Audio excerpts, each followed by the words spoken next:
আসসালামু আলাইকুম। সম্মানিত দর্শকবৃন্দদের আমার পক্ষ থেকে আন্তরিক শুভেচ্ছা। আজকের বিতর্কের বিষয় ফলের রাজ্যে কে সেরা।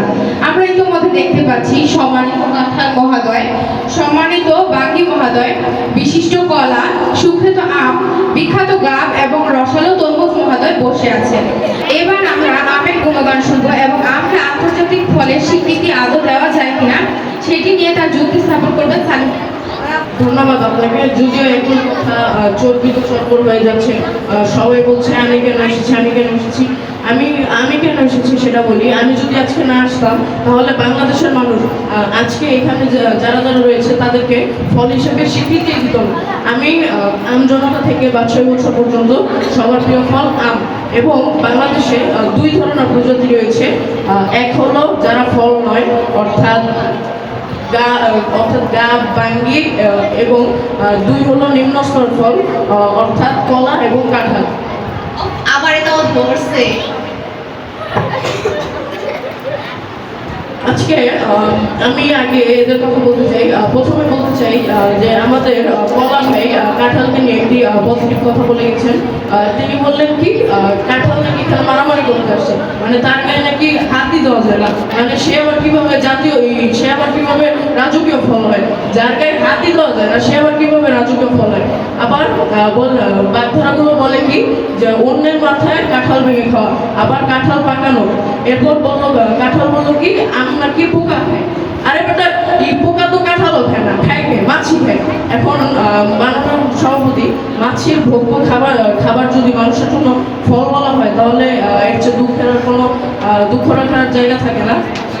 এরপর আসি, পাশাপাশি বসে এসেছেন যে রোগীর পক্ষ, প্রথম পক্ষ কলা এবং দ্বিতীয় পক্ষ বাঙ্গি। মানে আমরা কখন কাঁচা কলা খাই, যখন আমাদের কোষ্ঠকাঠিন্য হয় তখন আমরা কাঁচা কলা খাই, এবং পাকা কলা কখন খাই, যখন আমাদের রোগ হয় তখন আমরা পাকা কলা খাই।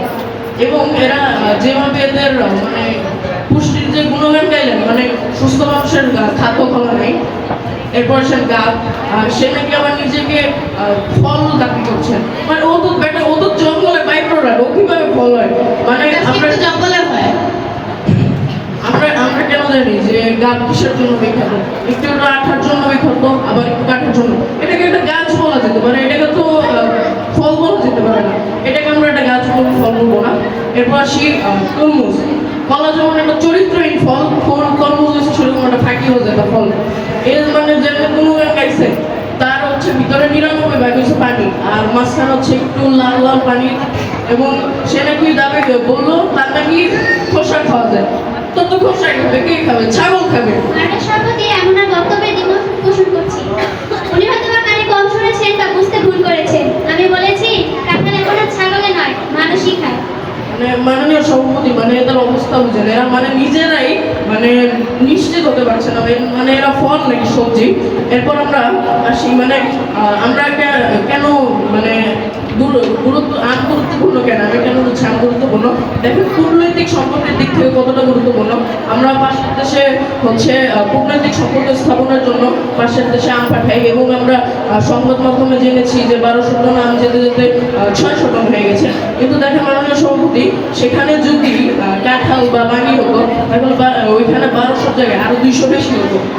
এরপর আসেন, আমার নাম নিয়ে অনেকের আপত্তি। আমার নাম কেন ল্যাংড়া? কেন আমার নাম যে রানী পছন্দি সেটা জানেন, আমার নাম যে বাদশা পছন্দি সেটা জানেন, আপনারা জানবেন। এরপর আসেন তরমুজ নিয়ে। তরমুজের কি মিলিটারি ভালো, মানে জঙ্গলি ফঙ্গলি নাম, মানে এগুলোর কোনো নামই নেই, ফলটার মতো।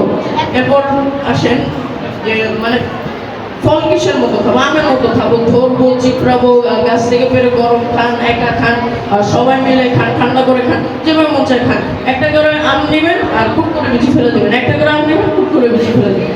এরপর আসেন মুঘল রাজারা যেখানেই গিয়েছেন তারা কিন্তু যেখানেই গেছেন সেখানে আমের বাগান করে দিয়ে আসছেন। কিন্তু দেখেন সেখানে যদি বাঙ্গির বাগান করে দিয়ে আসতেন তাহলে ইতিহাসে বাঙ্গি থাকতো না, আর সব জায়গায় বাঙ্গি হতো না।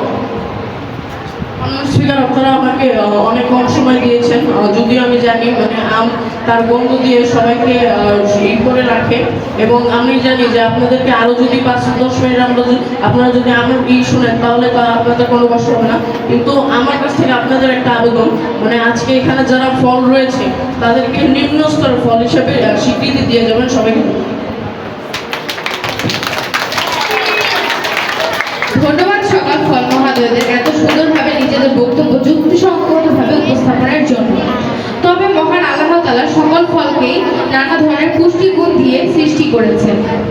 তাই আমাদের কোনো ফলকেই ছোট করে দেখা উচিত না, সব ফলই খাওয়া উচিত। তাই আমার দৃষ্টিতে সকল ফলই সেরা। ধন্যবাদ সবাই।